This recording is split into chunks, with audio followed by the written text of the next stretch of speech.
पिछले वीडियो में हमने आपको मल्टीपल लोन्स मैनेज करने के टिप्स दिए थे। इस वीडियो में हम आपको उन्हीं लोन्स पे अवेलेबल टैक्स बेनिफिट्स के बारे में बताएंगे। टैक्स बेनिफिट्स आपकी ओवरऑल टैक्स लायबिलिटी को कम करने में मदद कर सकते हैं। आइए जानते हैं डिफरेंट टाइप्स ऑफ लोन्स पर क्या क्या टैक्स बेनिफिट्स हैं। शुरुआत करते हैं एजुकेशन लोन से।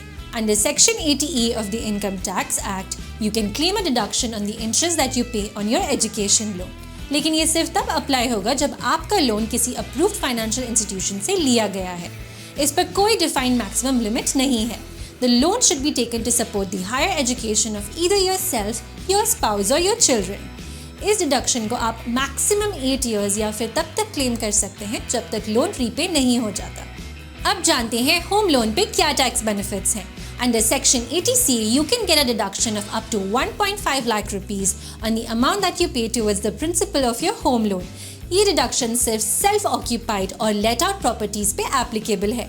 Apart from this, the interest that you pay on a home loan could also be eligible for a deduction under Section 24B of the Income Tax Act. अगर property self occupied है तो आप 2 लाख रुपए तक का deduction claim कर सकते हैं, और अगर प्रॉपर्टी लेट आउट है तो इंटरेस्ट डिडक्शन पे कोई अपर लिमिट नहीं होगी।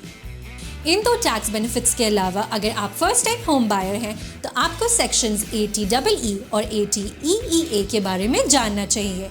सेक्शन 80EE के अंडर आप होम लोन के इंटरेस्ट पे डिडक्शन क्लेम कर सकते हैं।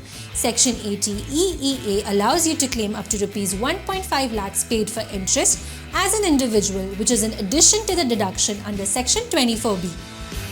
अगर आपने बिजनेस लोन लिया है तो उसके इंटरेस्ट पेमेंट पे आप टैक्स डिडक्शन पा सकते हैं। अगर आप इस इंटरेस्ट पेमेंट को as a business expense present करें तो आप उससे अपने बिजनेस के टैक्सेबल इनकम से डिडक्ट कर सकते हैं। But keep in mind that this is not a direct personal tax benefit. If you've taken a loan against property, home loan की तरह LAP के इंटरेस्ट पेमेंट्स पर सेक्शन 24B के अंडर आप डिडक्शन के लिए एलिजिबल हो सकते हैं, लेकिन LAP के प्रिंसिपल रीपेमेंट्स पर कोई डिडक्शंस नहीं मिल सकते हैं। If you've taken an electric vehicle loan, you will be eligible to claim a deduction of up to rupees 1.5 lakhs under Section 80EEB on the interest that you pay. ये deductions claim करने के लिए आपको proper documentation maintain करनी होगी और income tax department के दिए हुए स्पेसिफिक क्राइटेरिया को मीट करना होगा।